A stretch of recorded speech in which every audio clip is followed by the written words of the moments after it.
मेरा नाम है नियति पटेल और मैं एमएससी फोर्थ सेमेस्टर की स्टूडेंट हूँ और मेरा टॉपिक है hydrogen and oxygen evolution reaction. तो हम सबसे पहले कंटेन देखेंगे। तो कंटेन है यहाँ, ये कंटेन दिया हुआ है। कंटेन में हमारा introduction, water splitting overview, reaction mechanism, method, oxygen evolution in nature, application. सबसे पहले हमारा इंट्रोडक्शन है, तो हम इंट्रोडक्शन देखते हैं। तो इंट्रोडक्शन में क्या है कि hydrogen evolution reaction and oxygen evolution reaction are important electrochemical process. मतलब हाइड्रोजन इवोल्यूशन रिएक्शन और ऑक्सीजन इवोल्यूशन रिएक्शन दो इम्पॉर्टेंट रिएक्शन है। ये दोनों वाटर स्प्लिटिंग में होते हैं।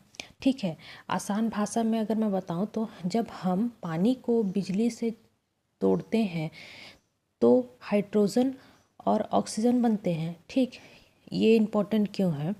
तो क्लीन एनर्जी, फ्यूल सेल्स और फ्यूजन एनर्जी सोर्स के लिए। फिर है हमारा वाटर स्प्लिटिंग ओवरव्यू। तो इसका क्या है? Water is split into hydrogen and oxygen using electricity.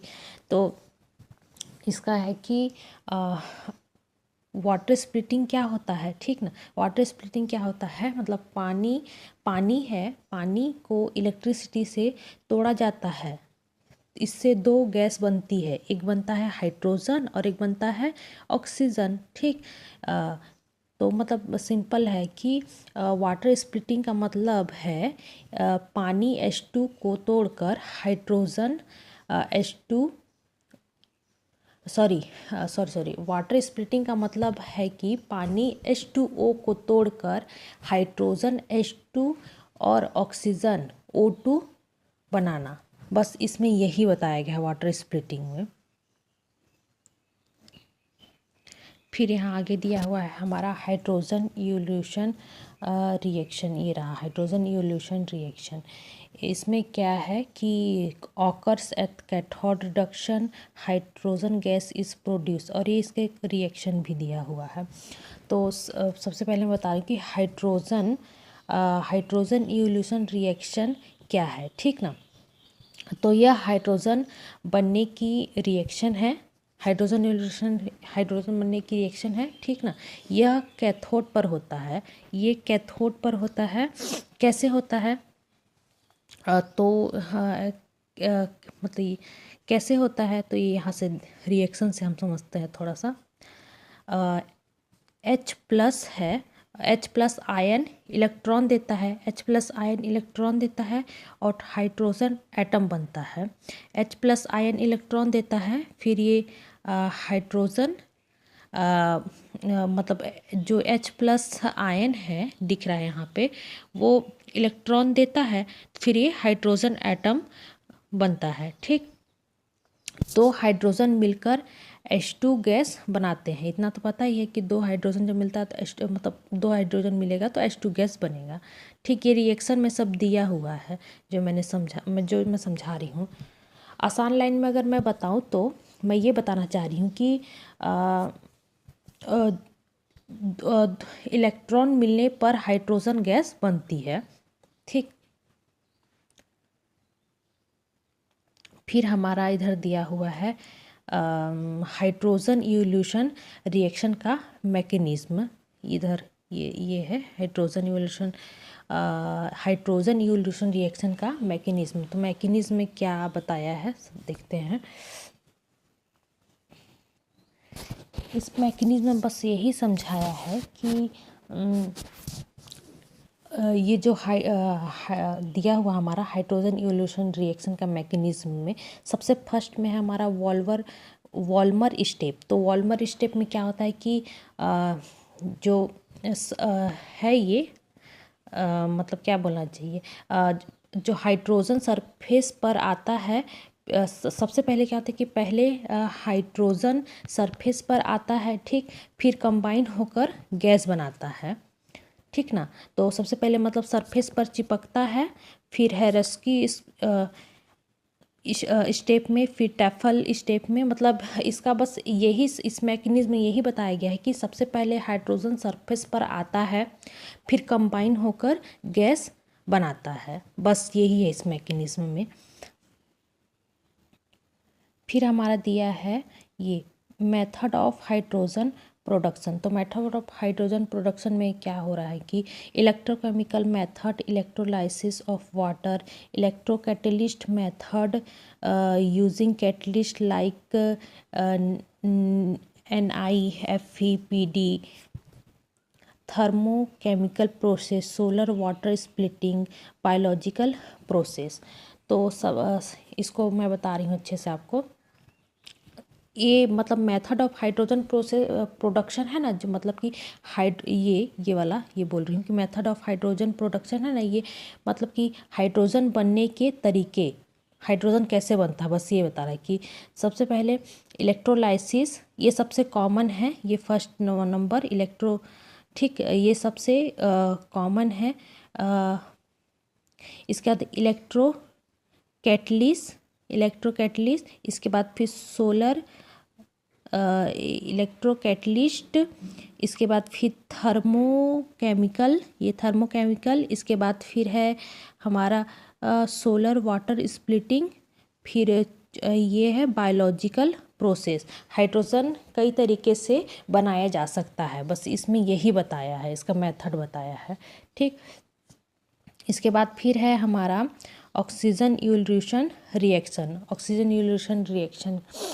इसमें क्या होता है, इसमें देखिए, इसमें भी यहाँ पे 2 रिएक्शन दिया हुआ है, ये और करके है, ये रिएक्शन है। ये रिएक्शन में भी कुछ भी नहीं है जो मैं बताऊँगी, बस वही हुआ है यहाँ पर भी। तो पानी से इलेक्ट्रॉन निकलने पर ऑक्सीजन बनती है कि बस इतना पता होना चाहिए कि पानी से जब इलेक्ट्रॉन निकलता है तो ऑक्सीजन बनता है, ठीक ना। तो पानी से इलेक्ट्रॉन निकलते हैं और ऑक्सीजन बनता है, मतलब पानी से इलेक्ट्रॉन निकल जाएगा और ऑक्सीजन बन जाएगा। वैसे ये इधर ये ये आपको H2O दिख रहा होगा, वाटर, और ये ऑक्सीजन। तो बस मतलब इसमें यही है कि पानी से इलेक्ट्रॉन निकलेगा और ऑक्सीजन बनता, मतलब पानी से इलेक्ट्रॉन निकलने पर ऑक्सीजन बनती है, बस यही है और कुछ नहीं है इस रिएक्शन में।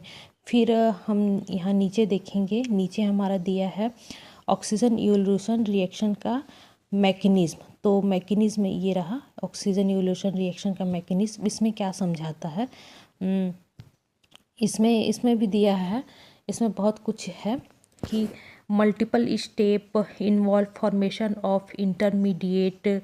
तो इसमें क्या है कि यह मतलब ये फर्स्ट लाइन है मल्टीपल स्टेप वाला, ये ठीक ना।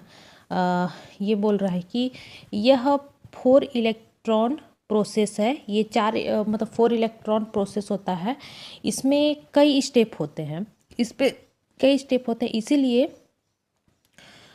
इसीलिए oxygen evolution reaction slow reaction है।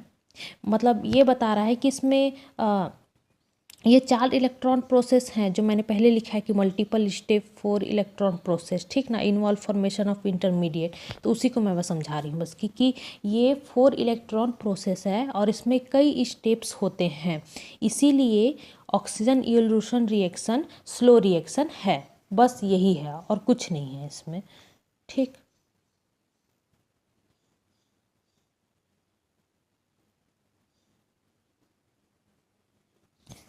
फिर हमारा है ऑक्सीजन इवोल्यूशन इन नेचर। तो इसमें क्या होता है कि ऑकर ड्यूरिंग फोटोसिंथेसिस। तो इसमें बता रही हूँ मैं कि नेचुरली जो रिएक्शन होता है फोटोसिंथेसिस में, वो इस तरह का रिएक्शन होता है, जो रिएक्शन यहाँ दिया हुआ है, ये दिखा है CO2 plus CH2O, C6H2O6 plus CO2, CO2 carbon dioxide, CH2O water, और C6H12O6 ये ग्लूकोज, ठीक, और O2 ऑक्सीजन।